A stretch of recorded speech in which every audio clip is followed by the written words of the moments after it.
Okay, I want you to picture something. It's the early 1800s. There's no internet, no TV, not even a telephone. And yet, somehow, this one single, surprising idea starts spreading all over the world. Not instantly, but from person to person, creating this incredible global buzz. So in this explainer, we're going to dive into the story of this great religious awakening and the powerful message that grabbed the hearts of thousands. I mean, can you imagine that feeling? Waking up one day and realizing that some world-changing secret wasn't just sent to you, but to everyone, everywhere. That's kind of what it felt like back then. It was this idea that traveled by ship and on foot, sparking a genuine worldwide mystery. So where did this message even come from? Well, the people who believed it said it came from a prophecy in the book of Revelation that they felt was finally being unlocked. It talks about this powerful angel flying across the sky and shouting a super urgent warning for every single person on Earth. And this right here, this was the core of it. The hour of his judgment is come. Whoa, that's not some gentle suggestion, right? That sounds like a cosmic deadline. You can really feel the urgency in those words, this sense that history was building up to something huge. You see, for hundreds of years, a related prophecy in the book of Daniel was considered a total mystery, like its meaning was sealed shut. But after some major world events around the year 1798, a lot of people started to believe the seal was broken, and what they thought they discovered pointed to something absolutely monumental just around the corner. Now, a message this big needs messengers. And one of the most amazing of them all was a man who literally took it to the farthest corners of the world. He wasn't a king or a soldier, but his journey was just as epic.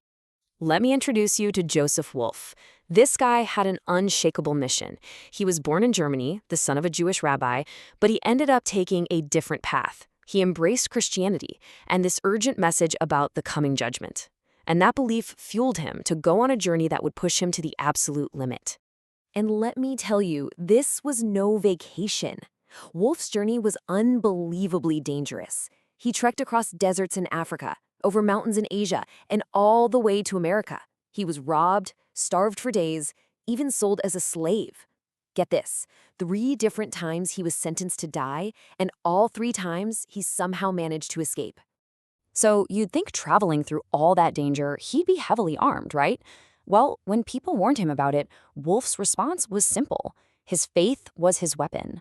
I mean, that wasn't just being brave. It was this deep, profound trust that he was being protected, a conviction that fueled him against impossible odds. Okay, so while Wolff is having these wild adventures around the globe, the message started popping up in other even more unexpected ways, especially in Scandinavia. Over there, the authorities tried to shut it down, but that just sparked something truly extraordinary. Here's the deal. In places like Sweden and Norway, the official government church saw this new movement as a threat. So when adults started preaching this message, what happened?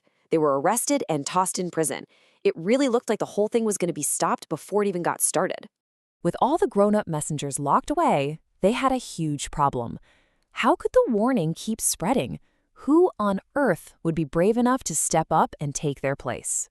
The answer came from the last place anybody would ever think to look. Not from famous preachers or smart professors, but from children. Yep, you heard that right. The message was picked up by kids, and some of them were as young as 6 or 8 years old. I want you to just try to picture this. A little kid from a poor family stands up in front of a whole crowd of adults, and suddenly their voice rings out with this incredible power and a wisdom that seems totally impossible for their age. This was what was happening all across Scandinavia, something that just defied all logical explanation. So from the epic journeys of missionaries like Wolff to the powerful voices of these little kids, the message was spreading like wildfire. And as it did, from America to Europe to Asia, one single specific date started to emerge from all these prophecies, a date that everyone believed would change everything. The stage was totally set. You had decades of study, worldwide preaching, and this intense feeling of anticipation, and it all pointed to one year, 1844. For thousands of believers, this wasn't just another date on the calendar. It was everything. It was the moment they believed the entire world would be changed forever. So on that specific day in 1844, believers gathered together. Their hearts were just pounding with hope and excitement. They watched the sky, waiting for the promise to be fulfilled. But As the sun went down and the hours ticked by, this deep silence fell. The day was over and the world was exactly the same. What came next was just this wave of crushing sadness. It was a period of heartbreak so intense that it became known as the Great Disappointment. All that hope that had burned so brightly was just gone, and in its place was just confusion and a deep sense of loss. You can probably guess what happened. The outside world mostly laughed. Newspapers and neighbors made fun of the believers, turning their very real, very deep sadness into a public joke. But for the faithful, this wasn't the end. Even though they were completely heartbroken, they held on to their faith and went back to their Bibles, determined to figure out what it all meant. And in the middle of all that despair, the source material tells us that believers found real comfort in this idea, that their faith hadn't gone unnoticed. They held on to this belief that their sincerity and their dedication were seen and valued, even in their absolute lowest moment.